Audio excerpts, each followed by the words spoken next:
sumo deadlifting is cheating. Totally cheating. It's cheating. Totally. Except for the objectively verifiable fact that it's allowed in competition. The weight went up.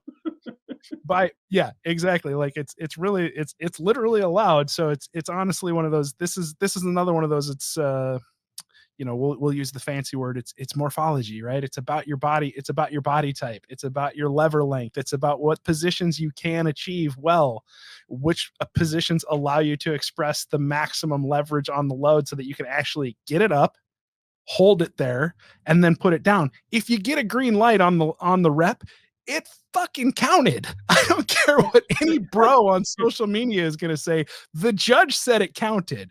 So, and on top of it, it's like not just the judge, 3 judges, right? If you're at a comp event, you got left, right, and center, and I got 3 white lights. That's a rep, dude. Yeah, that one doesn't make any sense to me at all. Like, and especially since they say it's cheating. Like, fine, you want to say that like it's not as strong. Like, it's not as strong of an expression of strength as a traditional deadlift. Okay, cool. But you can't say it's cheating. Like, if it's allowed by rule, how can you possibly make the argument that it's cheating? That makes no sense. So the thing that I would actually wonder about that, right? So you sort of hear that, well, it's easier to go sumo.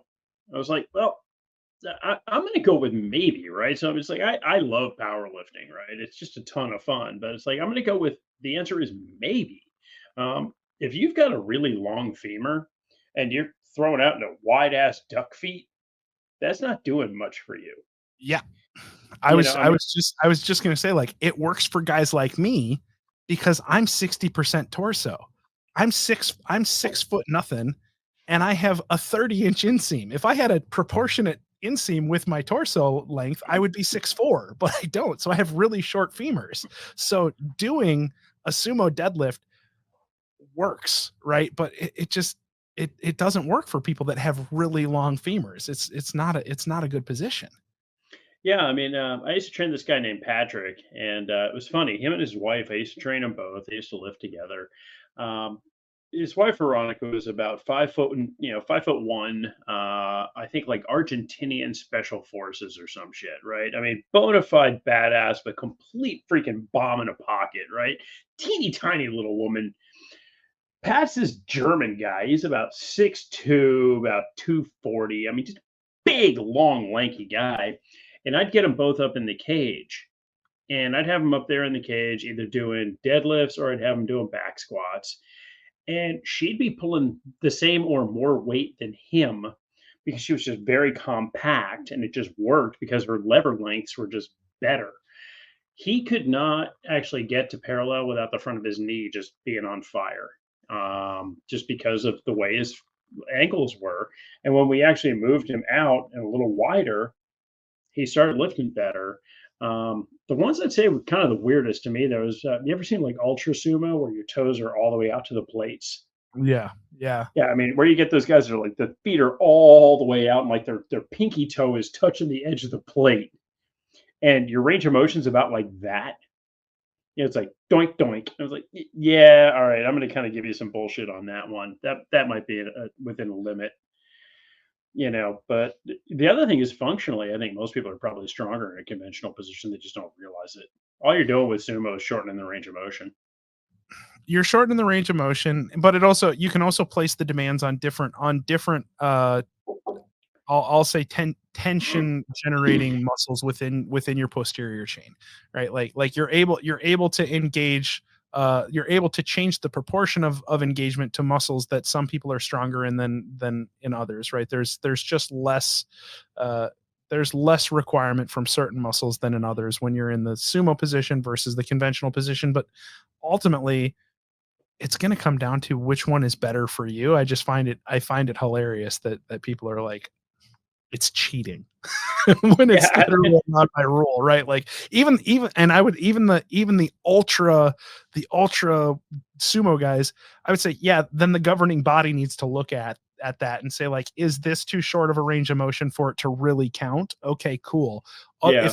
If they don't, then it's still not The cheating because bar must travel at least X percentage of your body or whatever, right? I mean, but that's not in the rules in any of the federations I've ever seen. they could look at it, but I think they Sure. really think that that's such a fringe case they don't need to solve for it because how many of those ultra wide guys are anywhere close to breaking world records?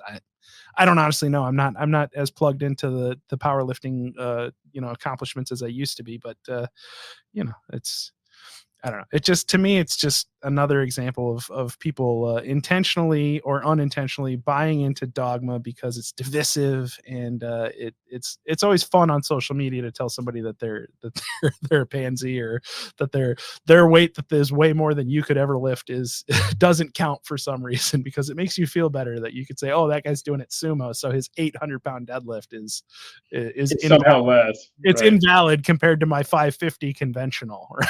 Like, okay, yeah, that's the difference, bro. That's the I'd difference. be pretty happy with the 550. I'm still sitting in the high fours. Hey, that's nothing to sneeze at, man. Like, I'm gonna be doing a deadlift thing for my my sister-in-law is doing a fundraiser that's a deadlift event, and she just sent it to me, and I was like, well, shit. I kind of have to do this, right? It's a fundraiser. It's lift heavy things.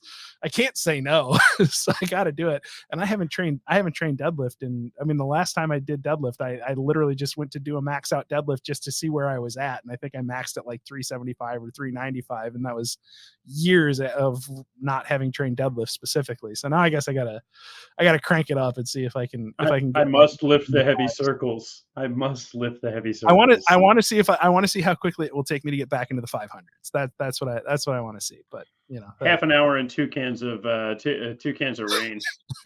I need some smelling salts, and I need you to come slap me in the face a few times. Go full Mark Bell on you're you. like you're like you don't even have to reimburse me for the flight. I will pay out of pocket to come slap you in the face. I will pay to smack you, Jordan.